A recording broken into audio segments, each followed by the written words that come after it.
Next, number 12, Mark Morgan. This has a story. 16 years ago, 4 college kids from Seattle, Washington came down here and made a documentary called Pun Smoke.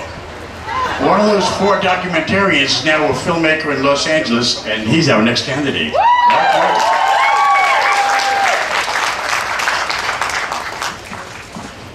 Did you hear about that New Jersey track story that made headlines last week? I believe the story dropped on May turd, and it's a real poodunit. Stool-dents at a New Jersey high school reported finding human feces on the track where they do the runs. The crimes were committed when most of the school's poo-pils were in-testin. A small school sample were loaf to comment on this crime, but many admitted to being sep-ticked off that it keeps crappening. Everything about this crime is irregular, but cracking the case open was the detective who has been deducing clues as new facts emerge day by day. He is confident that he will rectalfy the situation and catch public enema number 2.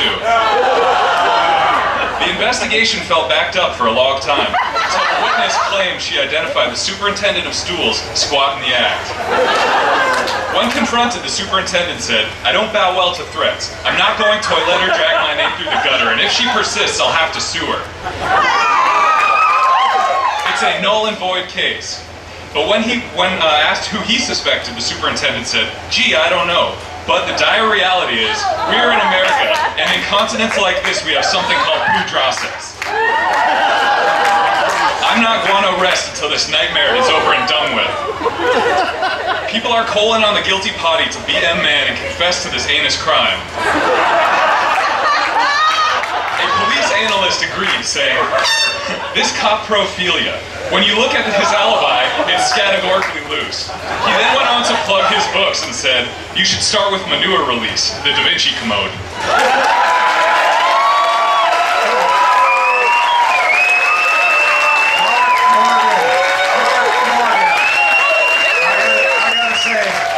I gotta say, it's people like you that cause the Texas legislature to even consider things like the bathroom bill. Nowhere near high enough. I'm not being facetious, but I'm going to give you a number 2. 9, 10, 9, 9, 8, 9. Thank you, Mark. Stay here, Mark. Shameless plug. The 2002 O.Henry Punt-Off World Championships were held in Woolridge Park. Mark and his crew documented it and made a fine documentary film about it, and I have copies of it available to you if you sign up as a member of the Friends of the Brush Square Museums Foundation. You get a complimentary copy of Pun Smoke, The Search for the Worst. Search for the Worst. Featuring yours truly. Just as